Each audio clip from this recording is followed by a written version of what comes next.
টোরের বড়াই গ্রামের নগর ইউনিয়নের টিসিবির পণ্য ভাগাভাগি নিয়ে দ্বন্দ্বে বিএনপির দুই পক্ষের দফায় দফায় সংঘর্ষে কমপক্ষে ১০ জন আহত হয়েছেন।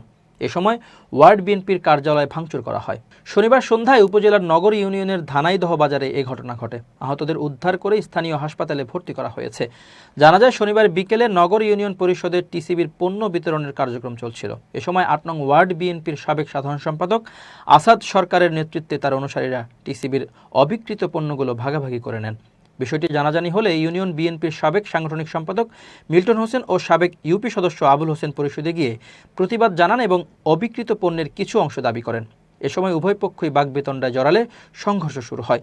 খবর পেয়ে পুলিশ ঘটনাস্থলে গিয়ে উভয় পক্ষকেই ছত্রভঙ্গ করে দেয়। পরবর্তীতে বিকাল 4:30টার দিকে নগর ইউনিয়ন বিএনপির সাবেক সাংগঠনিক সম্পাদক মিল্টন হোসেন তার অনুসারীদের নিয়ে ওয়ার্ড বিএনপির কার্যালয়ে বসেছিলেন। এ সময় আসাদ সরকারের অনুসারীরা হামলা চালায় বলে অভিযোগ করেন তিনি। এ সময় 10 জন আহত হন এবং বিএনপির কার্যালয় ভাঙচুর করা হয়।